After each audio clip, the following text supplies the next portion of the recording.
Well, Senator Bernie Sanders said the vote was a horrific mistake. Governor Gavin Newsom called it pathetic and a surrender. Poll after poll found more Americans on both sides of the aisle blaming Republicans. Even Marjorie Taylor Greene blamed the GOP. As you mentioned, Democrats had big wins last week, so you had momentum.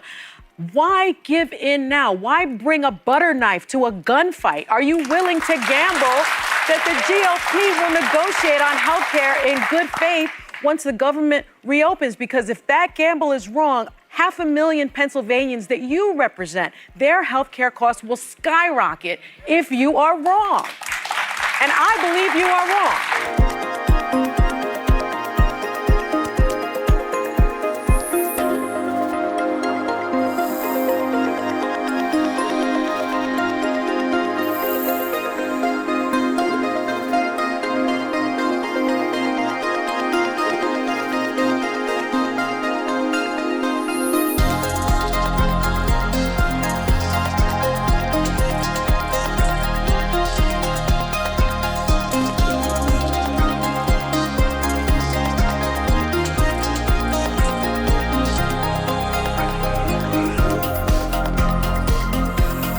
Well, first of all, MTG is quite literally the last person in America that I'm going to take advice or to get their kinds of my leadership and values from. And now, if Democrats are celebrating crazy pants like that, then that's on them. And now I don't need a lecture. I don't need a lecture from whether it's Bernie or the governor in California, because they are representing very deep blue kinds of populations, and a lot of those things were part of the extreme. And now remember, what really needs to win, the big win, is involving my state and other states and those things. And why have we arrived here after the election a year ago?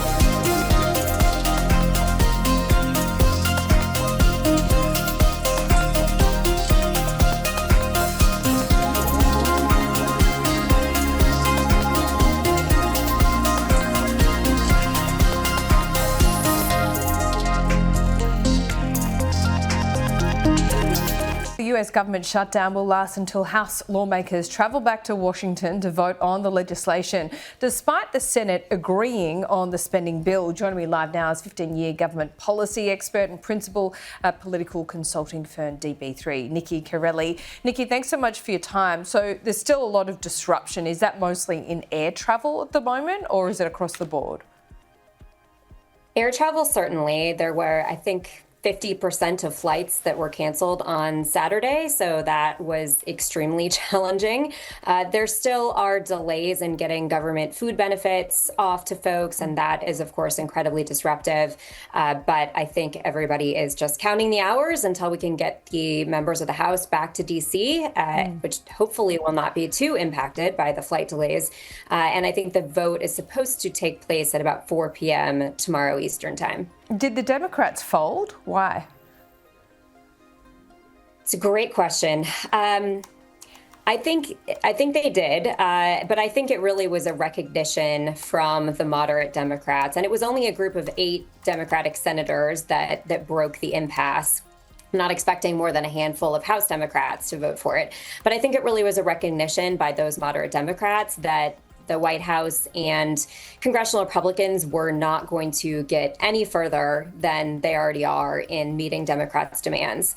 And to be clear, they are not anywhere near where Democrats wanted them to be, but Democrats are a little bit better off and in a better position now than they were when the shutdown started. And I think really the only people that are truly surprised about the outcome, unfortunately, is the Democratic base, who really had been led to believe that victory was possible and certainly felt that way.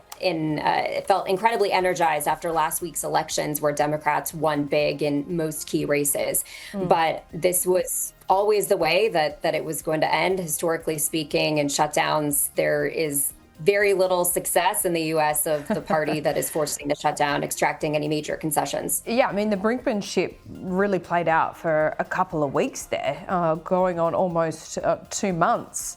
In the end, was it the 8 Democrats that folded?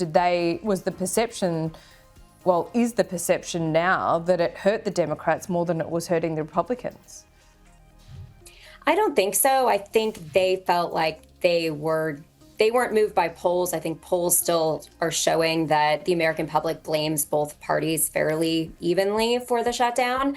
And I think from their perspective, it was more about this is the best we're going to do. And there is now considerable disruption to air travel. We're having people who are being hurt because they're not able to get food benefits and other government services. And I think they just felt like enough was enough and we have an opportunity to make some little gains and we should take it.